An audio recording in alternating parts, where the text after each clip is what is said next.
அன்னூரில் தனியார் வங்கி ஏடிஎம் மிஷினை உடைத்து கொள்ளை முயற்சி. கோவை மாவட்டம் அன்னூரில் மேட்டுப்பாளையம் சாலையில் சிட்டி யூனியன் வங்கி செயல்பட்டு வருகிறது. இந்த வங்கியின் அருகே ஏடிஎம் மிஷின் உள்ளது. இந்த நிலையில் நேற்று வங்கி விடுமுறை என்பதால் வங்கி பூட்டியே இருந்தது. இந்நிலையில் இன்று அதிகாலை அந்த வங்கியின் அருகே இருந்த ஏடிஎம் மிஷினை மர்ம நபர்கள் உடைத்து அதிலிருந்த பணத்தை கொள்ளையடிக்க முயற்சி செய்துள்ளனர். அதிகாலை 3 மணி அளவில் ஏடிஎம் மையத்துக்குள் நுழைந்த மர்ம நபர்கள் அங்குள்ள கேமராக்களை உடைத்துவிட்டு ஏடிஎம் மிஷினில் கொள்ளையடிக்க முயன்றுள்ளனர். ஏடிஎம் மிஷினை உடைக்க முடியாததால் அருகில் இருந்த பெட்டிகளை உடைத்துவிட்டு மர்ம நபர் தப்பியோடியுள்ளனர். பின்னர் இன்று காலை இதனை கண்ட பொதுமக்கள் அன்னூர் காவல்துறைக்கு தகவல் அளித்தனர். பின்னர் சம்பவ இடத்திற்கு வந்த காவல்துறையினர் கைரேகை நிபுணர்கள் கொண்டு தடயங்களை சேகரித்து குற்றவாளிகளை தேடி வருகின்றனர்.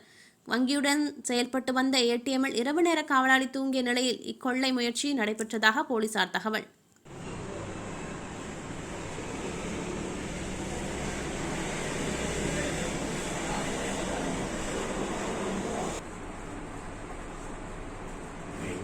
கம்பெனியில் தான் சார் வேலை செஞ்சுருக்கோம்.